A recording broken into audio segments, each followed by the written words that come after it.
Hello everyone, welcome back to my channel CG Vlogs. Today special masala వంకాయ curry. దీన్ని వేడి వేడి అన్నంలో వేసుకొని తింటే ఉంటుంది. చిన్నపిల్లలు కూడా చాలా ఇష్టపడి తింటారు ఈ రెసిపీని. ఎందుకంటే నేను కొంచెం డిఫరెంట్ స్టైల్లో చేయబోతున్నా కాబట్టి లేట్ చేయకుండా ఈ వీడియోలోకి వెళ్ళిపోదాం రండి. ముందుగా మసాలా వంకాయ కావాల్సిన ఐటమ్స్ ఏంటంటే వంకాయ, ఉల్లిపాయలు, పచ్చిమిర్చి వీటిని అయితే మంచిగా మనం క్లీన్ చేసి పక్కన పెట్టుకుందాం. ఇప్పుడు ఏంటంటే దీన్ని నీట్గా కట్ చేసుకుందాం. మసాలా వంకాయ కావాల్సిన మెయిన్ ఇంగ్రీడియంట్ ఏంటంటే మసాలానే. దీన్ని ఎలా చేయాలో చూద్దాం రండి. ఫస్ట్ కట్ చేసుకున్న ఆనియన్స్ మిక్సీ జార్లో వేసుకుందాం. నెక్స్ట్ పచ్చిమిర్చి కూడా వేసుకొని ఉంచుకుందాం. అలాగే 4 వెల్లుల్లి రెబ్బలు, ఇంకా 1 టీ స్పూన్ సాల్ట్, అలాగే 1/2 టీ స్పూన్ పసుపు, 2 టీ స్పూన్స్ కారం. కారం ఎక్కువ తింటే 2 టీ స్పూన్స్ వేసుకోండి, సరిపోతుంది. నేనైతే ఎండు కొబ్బరి కూడా వేసుకున్నాను. మీ దగ్గర పచ్చి కొబ్బరి ఉన్నా ఓకే. దీన్ని మిక్సీ పట్టుకొని పేస్ట్ చేసుకుని పక్కన పెట్టుకుందాం. ముందుగా క్లీన్ చేసి పెట్టుకున్న వంకాయల్ని ఇప్పుడు మిడిల్లోకి కట్ చేసుకోవాలి. వంకాయ సైజు తగ్గట్టు 2 పీసెస్ కానీ ఇట్లా 4 పీసెస్ కానీ వచ్చేటట్టు కట్ చేసుకోవాలి.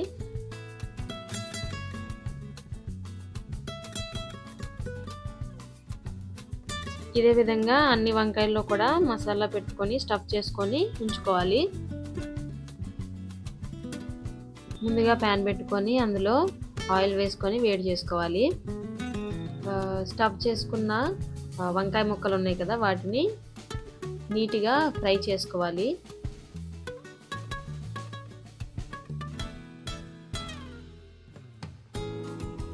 అన్ని వంకాయలు ఇలా నీట్గా పెట్టుకున్న తర్వాత మూత పెట్టుకొని మగ్గనిచ్చుకోవాలి.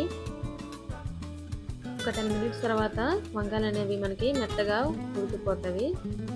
వంకాయని తిప్పుకోవాలి, ఎందుకంటే ఇది 2 సైడ్స్ ఫ్రై అవ్వాలి కాబట్టి నీట్గా తిప్పుకున్న తర్వాత అది మిగిలిపోయిన పేస్ట్ని కూడా అందులో వేసుకొని మనం ఫ్రై చేసుకోవాలి.